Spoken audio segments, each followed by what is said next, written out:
So I think we are ready.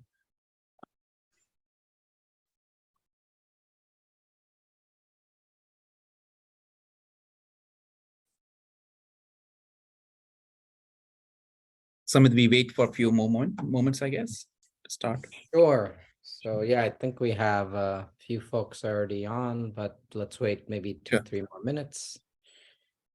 Good afternoon, everyone. I think this is Rashad with Integ. We're just going to wait for another few more minutes till give some folks a bit more time, and they'll start maybe around 12:02, 12:03, or 12:05, I would say. So.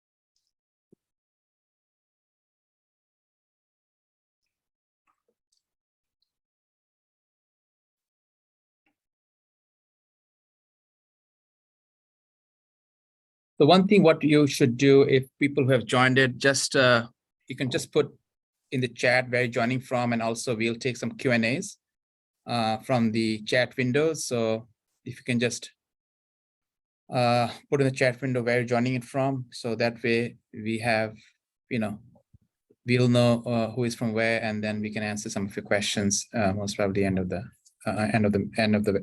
meeting.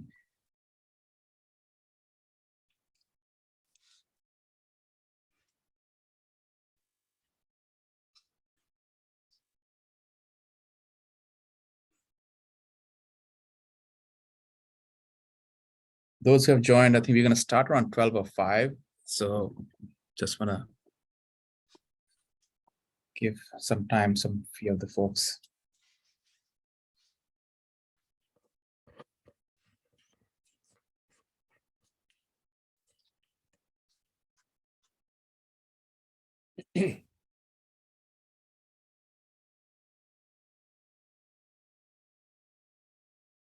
Yeah, folks are still starting to roll in, Rashid. So 2 more minutes and we'll get started. So yeah, it's 12:02. So let's start at 12:05. So give us, we can give some, few moments to start the webinar.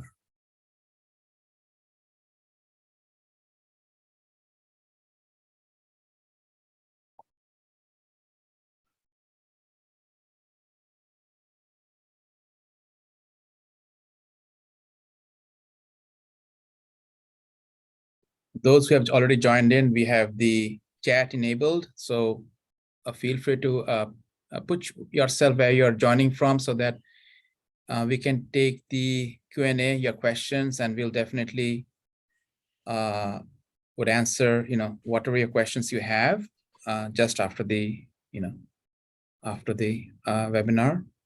So.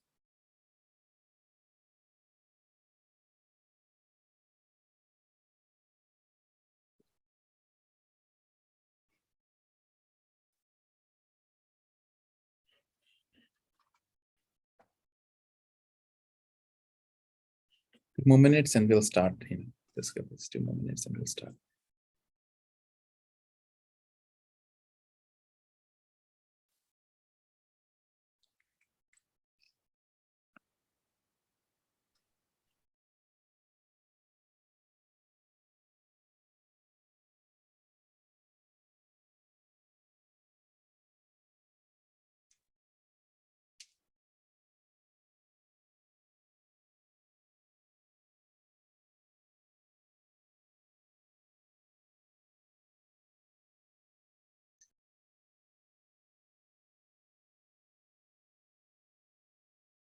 Hope you guys are doing well. It's a beautiful day in East Coast. We are from, New York, New Jersey area. So if you guys from this area, enjoy the nice weather.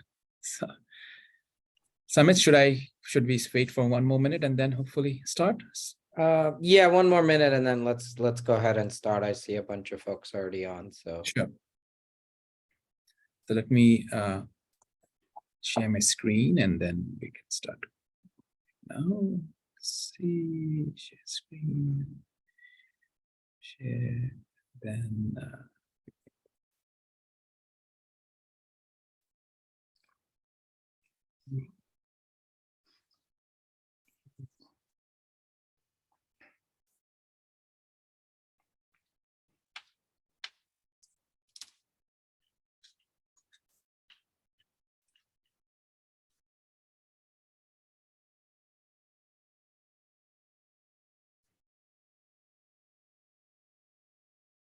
so let's start. Let's see, how do I just go ahead? Samit, you guys can you see my screen? Yes, go ahead. So good afternoon, everyone. This meeting, we are going to kind of cover this webinar. We're gonna, my name is Rashid. First of all, I will be joined by Wing Cheng. We are with Integ, and we are going to cover some of the NERC 2024 rules for renewables. As you have seen, there's so many documents are coming up as the DRIs. So what we have done is taken our time to make it to make it a point to see exactly what companies should be doing on themselves, how to comply with the rules. So again, the agenda would be a bit about us, and we're gonna kind of go over the webinar overview, and then we're gonna hit with the core presentation. And after that, any questions and answers, we have the chat open. Feel free to go ahead and put yourself name in, or where you're from, so that we can, when we answer the questions, we know who we answering to. Again, we have as for folks who don't know Integ, we have a global presence. We have been in this industry for almost 2 decades. Got offices and clients in US, Canada, Europe. We have a PowerGADS system, which pretty much covers processes data 50% of the units in US. For folks who are not familiar with PowerGADS, that's the GADS reporting system Integ has, and so that's something, and some of you are already using our systems. We work with both the ISOs, RTOs, some of the big companies over here in US and Canada and other parts of the world. So this is just a sample of companies who are clients. Again, we have a suite of products. Today's talk will be nothing about product, but just about the rules of the NERC rules are, and in the GADS, and we have a solution called PowerGADS, which is actually a solution which is helping clients to conform to those rules and make sure that they're compliant with NERC. And these are a set of tools which Integ provides, which is independent on the GADS side of it. Wing will be the presenter today. He's a subject matter expert. Some of you have already worked with him. He was pioneered and created one of the GADS softwares in the very beginning and has worked with thousands of users across almost 20 years. And myself, I'm Rashid. I'm a solution architect at Integ. I have implemented a lot of GADS solutions and also automations from Pi and SCADA systems, and using a lot of nowadays using a lot of ML. So I'll be just talking over some of the technical implementations, how you would create, how would you comply with the renewable GADS. So what's the webinar overview? The webinar will cover, and this is nothing to do with products. We are not going to talk anything about products. We're going to talk about what are the summary of the new GADS renewable rules. We're going to talk about the detailed key items and the sticking points, what NERC is asking for. And we're going to also have some suggestions that how can you comply and how can you build a system and what the system will do in order for your complying with the rules. The meeting rules, this is an information only. we are going to take some questions. Definitely, the Q&A would be, we will answer these questions, and you are feel free to ask these questions end of the webinar. And then if you have any questions regarding the product or anything else, feel free to reach out to me. I'm Rashad, and that's my email address. And I think Amit can also provide my email address in the chat window if you have any questions, folks who have not worked with me or worked with Intech before. Sure, and yeah, real quick, ask the Q&A as we proceed. You don't have to wait till the end, but most likely we'll do the Q&A at the end so we can get through the presentation. So ask Q&A whenever you like. Thank you. So I will now hand over the presentation to my colleague Wing. He is going to go through the core presentation of this webinar. Wing, is all yours now. Good afternoon, everybody. And I am going to share my screen so that we can start the presentation. And I'm going to start the first slide. Okay, so this is about renewable, and this is about complying with the NERC submission requirements from 2024 forward.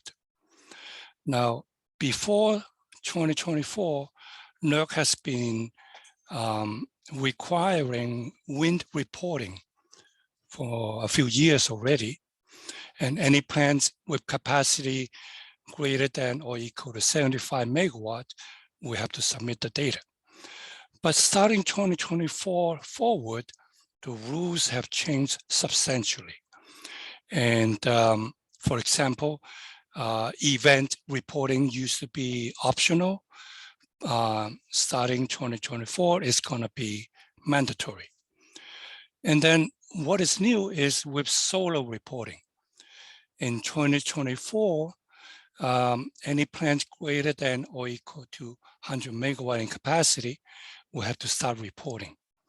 And then quickly in 2025, any solar plant with capacity greater than or equal to 20 megawatt will have to start reporting. And the rules are not solid yet. During the last two user group meetings, there has been changes to the rules. And since April's user group meeting, the NERC user group meeting, there has been more changes, and NERC was supposed to send out a new revised DRI. And as of now, we have not received them yet. So we know the rules are still changing. However, there's a lot that we know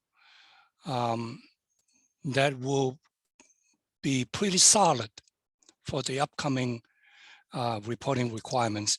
And we're going to talk about them today.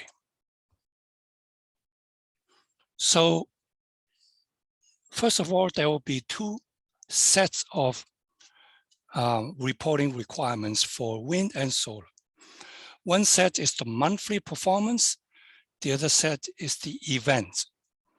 Now, monthly performance has to do with data associated with each plant in a particular month. And then the events are whenever they happen, but also at the plant level. And what is also new is that if any of these renewable plants have energy storage capability, any events, any performance or events associated with this energy storage would also have to be reported. So if you look at it for the wind right here, not too much has changed, right, for the performance. One thing new is something called expected generation. And that is something that we're going to talk about in detail later on. When you look at the inverter group's performance record, inverter groups meaning the solar renewable plant, you will see they have a lot of hours that has to be collected. And then there are a couple of things that require a lot of our attention because they are not that easy to calculate, which is the performance ratio and the expected generation. So let's go into a little more detail. For all the hours that we have to collect for the performance record, for the wind, you have, contact turbine hours, reserve shutdown turbine hours. If you have been reporting the wind units, this looks very familiar. They're not that different than before. So if you have been collecting them manually, you may still be able to do that. But if you have a system such as, you're gathering data in Pi, we have done some automation by looking at breaker on off, and then whether the unit is available or unavailable from the SCADA data. SCADA data usually have a flag when the unit is in maintenance. So on and so forth. We can automate a lot of this so that we can collect the turbine hours associated with each category of data. For solar, you can see it is similar, right? Online, offline, determined by breaker events. And if it's online, you have to break it down into service hours during the solar day and service hours during the solar night. Now, solar day and solar night are determined by the location of the plant, and then there is a government site where you can look up the start and end of each solar day. And then you can then determine whether the generation happens during the solar day or is it happening out during the solar night. Unit available, unavailable. Again, we can look at SCADA data to see if the unit is out for maintenance, right? If it's a maintenance, is it a planned maintenance or is it a just a regular maintenance? And then if the unit is available but not generating, then it can be a resource shutdown if there's resource. And if there's no resource, then it becomes resource unavailable. And you have to also distinguish between solar day and solar night. Now, to be able to tell whether there's resource available or not, you need to have the irradiance monitor data, right? So without that, you cannot tell whether there's resource or not, or whether there's no resource. And even though, there's the cloud cover, but how intense is the cloud cover and so on. So you really need the real-time data from the irradiance meters. So those are the hours, and so far, not too difficult to do. You need, for each inverter or wind turbine, you need to know data from Pi or SCADA, monitoring online, offline timestamp, the unit available or unavailable, or is it an outage? So some kind of unit status flag. And then you need real-time resource availability monitoring, such as your irradiance meter, your wind speed, and the wind direction, right? To be able to tell whether resources are available or not available. So right away, even up to this point, there is indication that you will need more real-time monitoring data than before. Now we get into the couple of more difficult items that we have to calculate. One of them is the performance ratio. And in the NERC DRI, which I have copy and zoom in so you can see clearly, the performance ratio is a calculation using DC capacity, power capability, and actual AC power delivered from the inverter, along with adjustments for measured plane of array, irradiance, power degradation, inverter efficiency, and module temperature corrections. And there's a little subnote 7. 7, there's a little subnote here. Performance ratio is based on the National Renewable Energy Laboratory weather corrected performance ratio and IEEE IEC 61724 standard. While that paper uses flashpoint data for DC capacity, the DC nameplate rating is more commonly known. And I had some email exchange with NERC to get a little more understanding of all this verbiage, which is not very clear. And I have gathered the following that I'm going to share with you. This formula here is from the set paper that NERC want us to look at. And it's formula number 2, which is the corrected performance ratio that they want us to use. And if you look at it, it is quite complicated. But it doesn't really actually tell you exactly how to calculate. And you have to dig deeper and deeper to come up with more and more parameters so that you can calculate them. But also in the notes, they said, don't use the flash test data, use the nameplate data. So the flash test data is this, one item.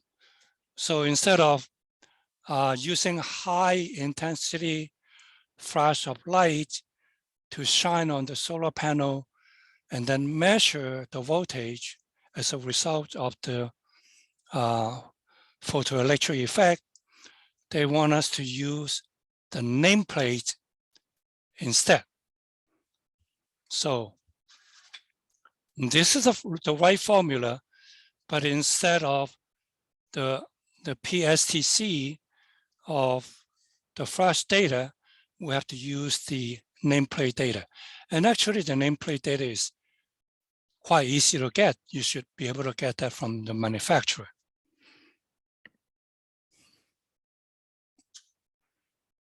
So I translated the formula into English, and this is the result. Now, it's going to take time to go over everything, so I'm not going to go into the detail. But if you want us to share this, you can send us a request, and we can share the presentation with you. It is hard for me to say this is 100% correct,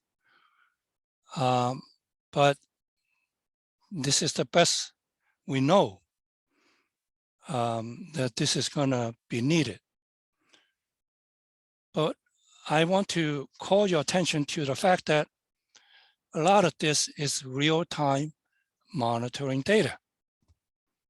For example, the irradiance correction, right? The irradiance correction require irradiance standard test condition, which is something that you should have already before you build the solar site. you should have done some tests to see if that site is worth doing or not. Right, so there should be already some standard test condition data in your file. If you don't, you have to start looking for it. The other item is measured plane of array irradiance, which is something that you have to monitor in real time. Again, that is something that you have to, I'm pretty sure you have an irradiance meter at the site, but the question is, are you capturing it?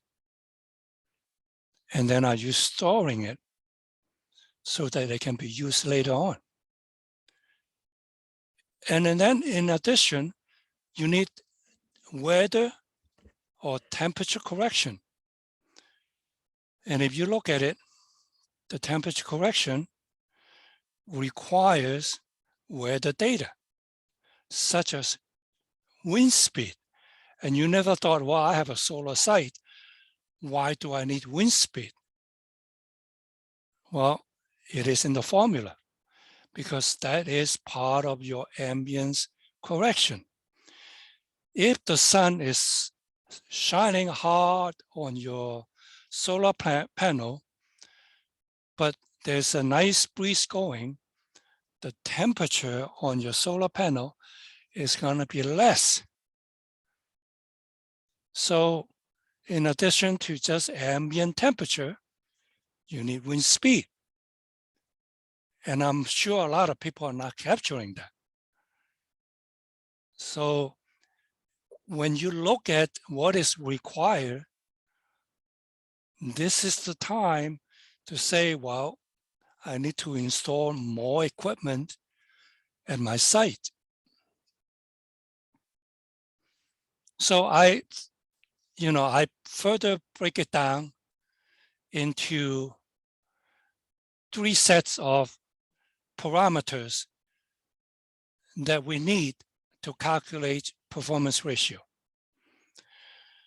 The green, right, is real-time measurement. You need your actual generation. You need the irradiance data. You need the wind speed. And you need the ambient temperature. Then the blue letterings indicate equipment-related constants. You need your nameplate rating, right? Or you should easily get that from your manufacturer. You need your irradiance as standard test conditions, right? Again, hopefully you already have that. You need your temperature coefficient of power. That is equipment specific. Some are more efficient, some are less efficient. That has to do with the decrease in performance as the solar panel temperature goes up. The higher the temperature, the less efficient the photoelectric effect is. But it is specific to your piece of equipment. And that you should be able to get from the manufacturer. Then you also need something called average yearly irradiance weighted cell temperature.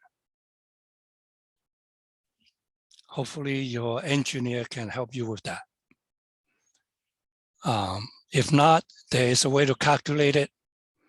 And you need some of the constants listed here. And some of this constant has some kind of lookup depending of the type of module, whether it's glass cell, polymer sheet, But again, these are constants, no big deal. You know your equipment, you should be able to identify these constants.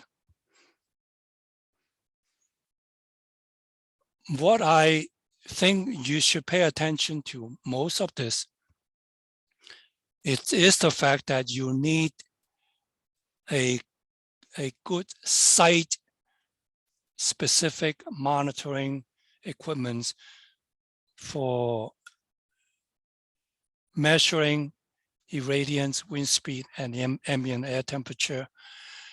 And the fact that you have to have the IT infrastructure to transmit this monitor data into some kind of cloud or server where it is safe and be able to be used later on by some kind of application such as PowerGADS, so that you can automate most of this reporting. So the other item that is not so easy to get to calculate is the expected generation. And for wind, it has to do with the site-specific wind turbine power curve. That's something that you should have from your manufacturer. And then you have to calculate air density correction, which is based on temperature, barometric pressure, and humidity.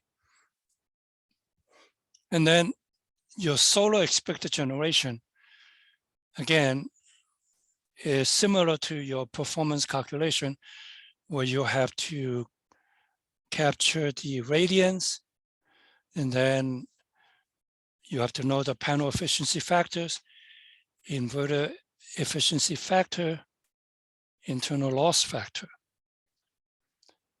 And then the temperature correction, we already went over in the previous slide, which is not that easy to calculate. Again, I sum up what we need to capture in green and blue here, so that you know some of them is real-time data that you need to capture at the site. And then the blue is constants that you probably have to gather from your manufacturer. The previous screen was, this is for solar, and this is for, I'm sorry, that was for wind, and this is for solar.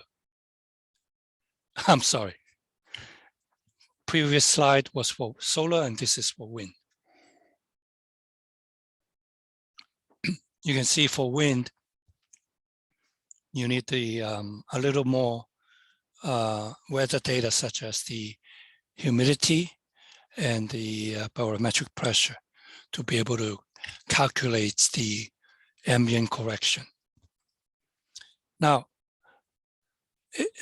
and this is not just for expected generation, because as I mentioned before, you need to know when you're reporting, you have to report turbine resource unavailable hours. Well, how do you know if resource is available or not available if you don't have the site-specific data, right? You may have the right wind speed just at the borderline, but because of, you know, humidity and barometric pressure, it might just tip into the unavailable area, and so you're not running not because of resource shutdown.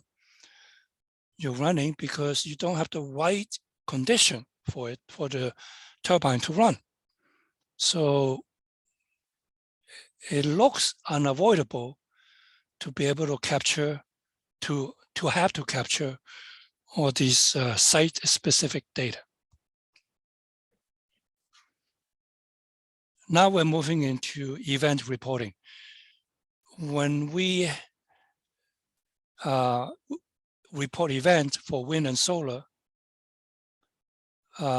we only have to report forced outages. And this is new to me because this only came up on at the last April user group meeting. If you look at the solar and wind 2024 DRI, it says that you have to report force, maintenance, and planned events. But during the last meeting, it was announced that only force is needed. But the updated DRI has not been published, so I'm not sure. But we assume that you only have to report force outages at this point.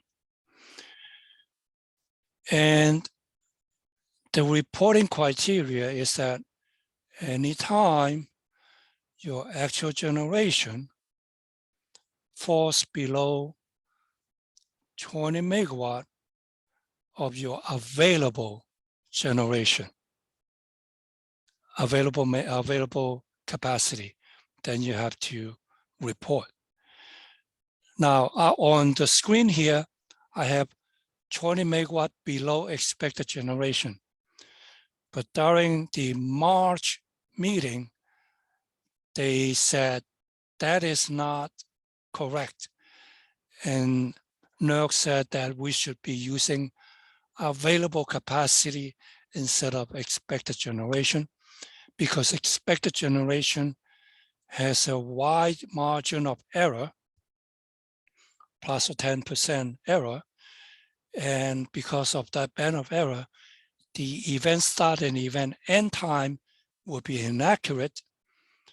And it is better that we use available capacity instead. And when does the event end? Well, when it's less than 5%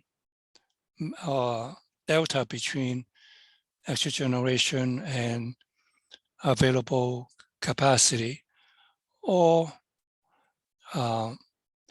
producing 10% of the plant's capacity or 5 megawatt of energy.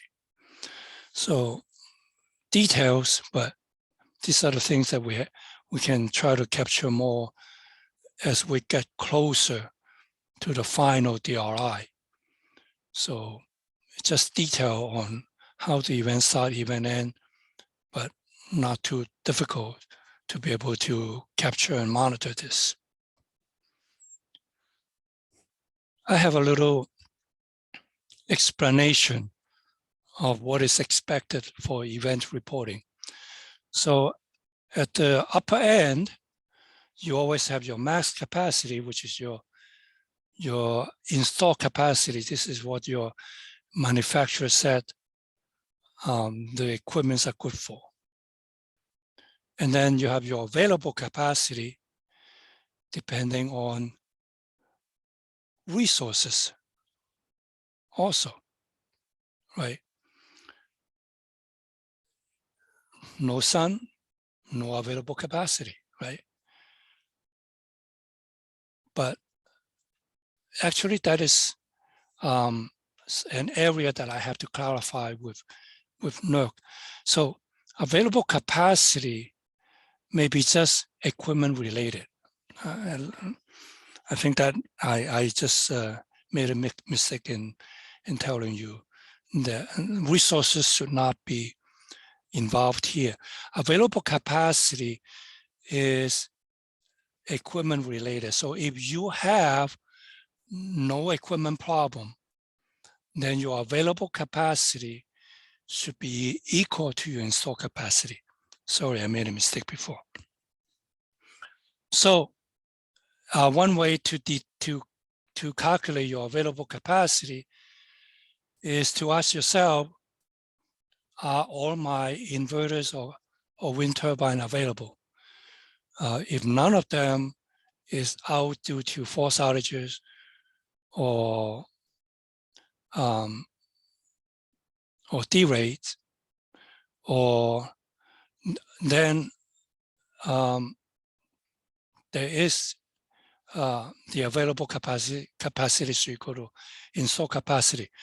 But obviously, you have to take into account that some of them are not available because of maintenance or plant outages, right?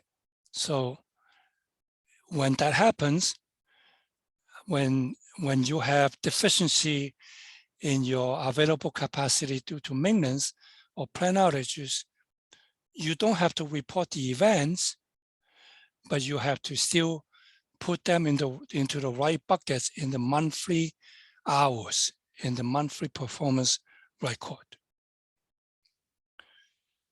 Now, within available capacity, you have expected generation, right?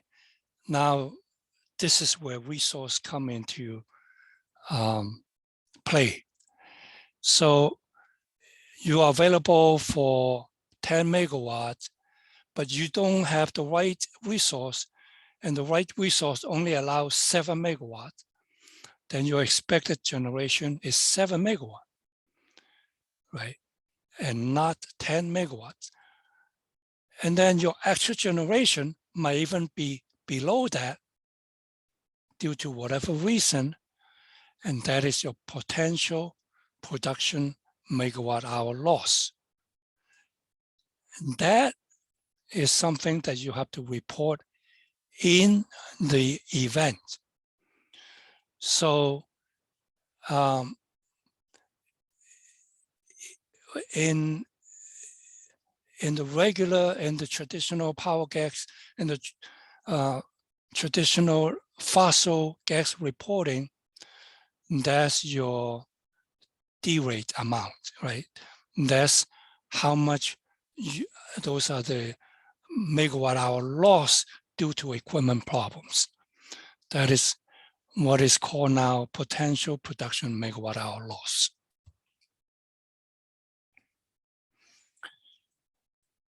Now, hopefully, when you get all this monthly data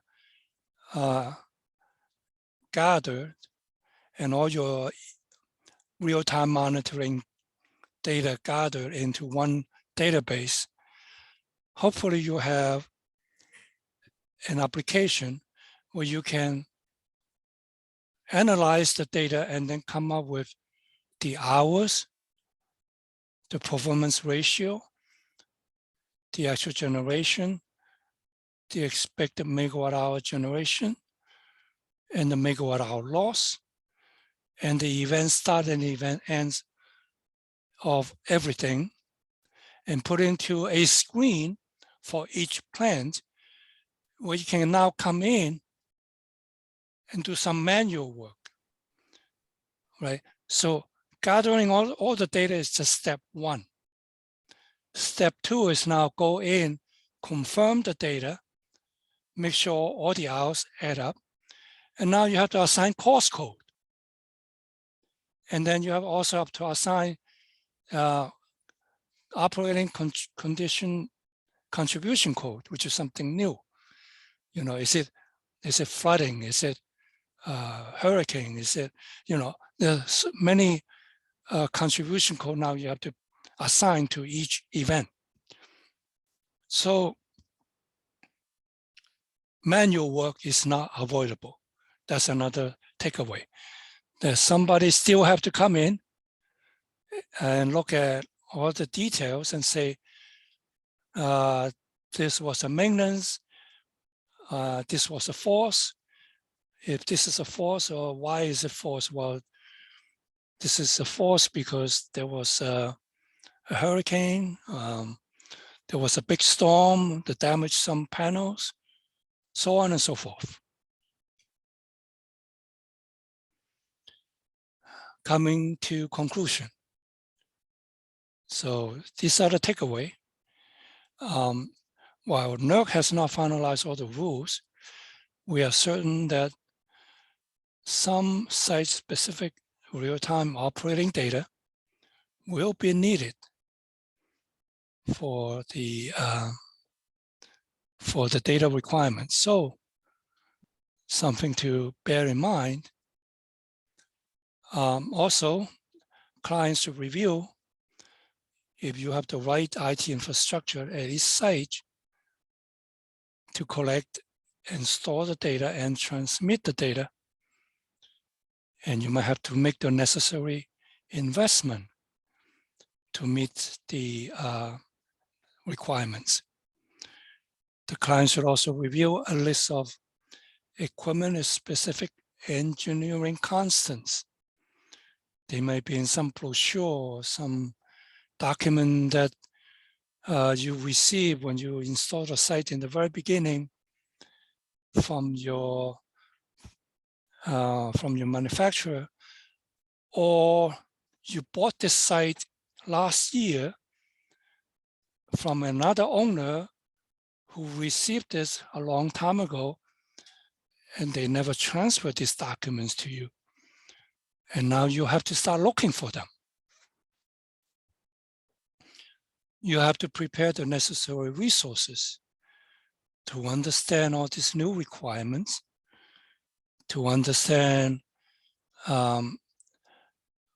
what is a force outage, what is a maintenance outage, what is a planned outage. And you have to teach them about the course code. Each course code is associated with a certain piece of equipment. So you have to know which equipment failed and what caused it, so you can assign a course code. And then what contributing operating condition associated with that course code. It sounds overwhelming. It may be, but we still have a good 6 months to go, and hopefully there's sufficient time for everybody to start preparing for it. This concludes my presentation. Please come up and give us any question if you have. So Wing, I have just a few slides. So Okay. So just want to give you very quickly. So we talked about, thanks Wing to give us, I think that was, by looking at the whole DRI, I think you made it quite simple, exactly what we need, what are the constants, what's real-time data needs. So I think it kind of makes it it's very complex, but you try to make it very kind of simpler for folks to know exactly what they should be looking for in a more summarized way. Like one of the things is, we just want to quickly cover that how technically we are solving the problems. And again, I'm going to keep it high level. I'm not going to talk anything without how we are doing using PowerGADS. So for you, from a technical perspective, you would need what we call the Pi tags and SCADA. So you will definitely, the data is in your SCADA systems, Pi systems. And then you have to pull the data into a central location. So in a way, and there are multiple mechanisms to do that. So the idea is to bring the data into a central location, and then the GADS system is going to read the data from the central location and then do the monthly, as Wing have talked about, the event creation, automatic event creations, or the monthly performance records. So so from a technical point of view, remember, you have to talk to IT. How do I connect to SCADA and Pi? How do you bring the central locations in? If you're not using our system, we do everything with automatically, all of these things, but just if you don't have it, this is how you should be doing this. The second thing is, again, the Pi tag or your source, which is if you have Pi of SCADA or some internal interface, you have to get it. The granularity, we prefer that we look at it at a 15-minute interval. The reason behind that is a lot can change within the 15 minutes. So if I'm looking, let's say, an hour, and sometimes you have a big, like a shower for half an hour. So it's not. So what we have seen it, I think, is if you can look and average accumulative data at a 15-minute interval, so you are more precise in your reporting. Your storage, definitely try to store in some sort of data lake, a data warehouse, because we are looking at a huge amount of data. So depending on, this is the inverter or turbine level data, so you're going to have a huge amount. So I would prefer that store it in some sort of data lake or data warehouse. Definitely, also you should be looking at a turbine and inverter level, because this data is not only used for GADS reporting. We can do automated creations and analysis, predictions. There's a lot of different use cases, and there's different reporting requirements in ISO. So you have to get the data at a turbine or inverter level. And then again, it's the GADS is going to go ahead and create the NERC reporting by aggregating those turbine and inverter level data into site specific or plant specific, depending how we have created those things. So these are just a high level of technical things. You should definitely be looking at that. So these are more instantaneous, as you can see that 15-minute interval data, instantaneous from Pi and SCADA. So there are some implementations, some heavy technical implementations you should be looking at or planning right now before the deadline. So again, I think that concludes our presentation here. If you have any questions, Rashid, I had a couple of questions Sure. sent to me. So number one was that will all this be required for the first quarter 2024 submittal to NERC? Wing, can you? Yeah, so yes, the answer is yes. According to the DRI, everything, like they put down in the DRI what is mandatory, what is optional, and everything that I presented so far, they are not optional. Okay, great. Yeah, so the answer is that, yes, this will be required.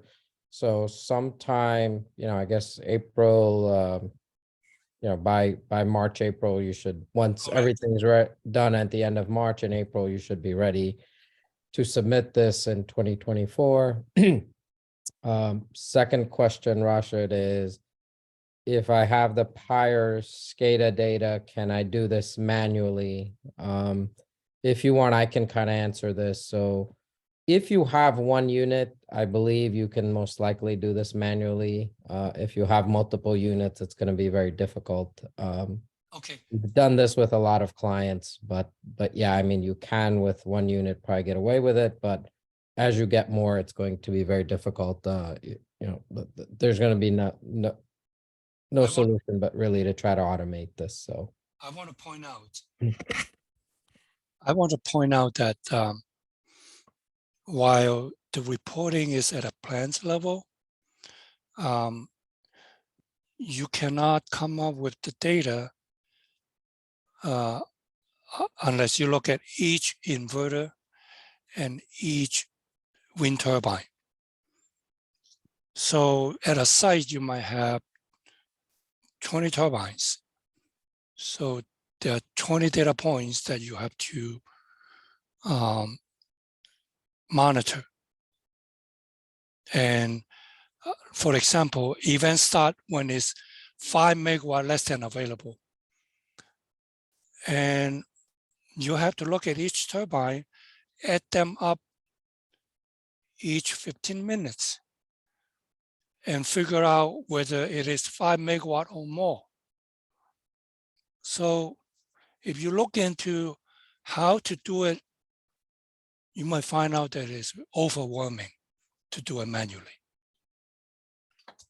okay, got it. And then along the same lines, there was a third question saying, can you give us the exact high items that will be required? And I think I could probably take a stab at that. Is solar is a little bit easier than wind. But again, internally, all your tags are going to be different. If you go back through Wing's presentation, there's going to be core things such as irradiance, such as even wind speed. Those items are going to be needed.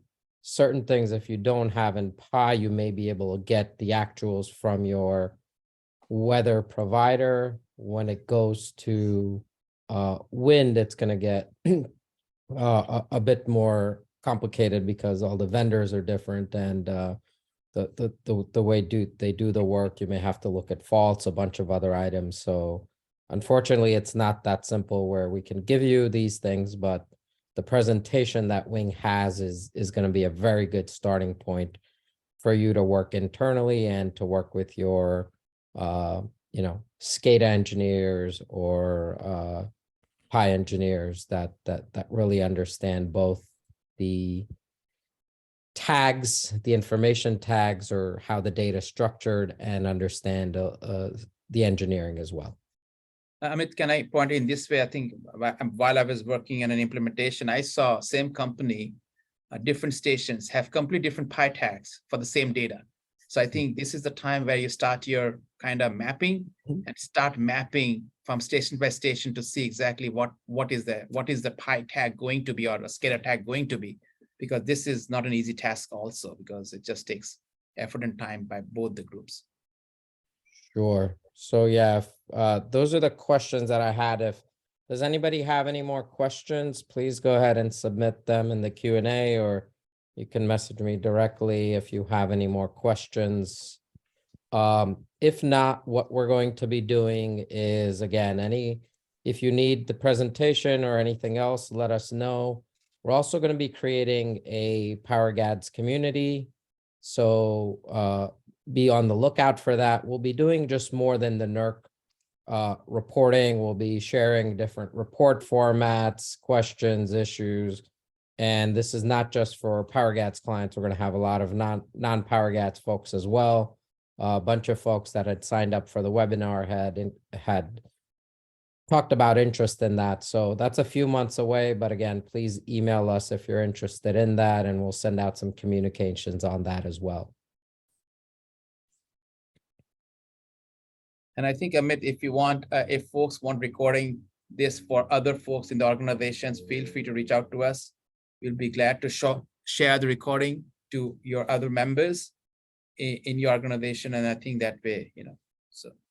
Yeah, and we'll be following up with a recording as well as a summary for everybody to forward on to their peers. And obviously we'd appreciate it if you can spread the word on LinkedIn about our group and the things that we're doing to help everybody with their GADS. All right. Perfect. Then I think we'll give everybody back maybe 4 minutes of their day. One last time, anybody have any more questions? Great. Thank you, everybody. Thanks for the kind words as well. Thank you, Wing and Rashid, for the presentation. We will be doing a follow-up within maybe about 2 months or so, once we have a bit more information nailed down, and we'll try to give you more information and more details. So thank you, everyone. Thank you. Have a good day. Take care.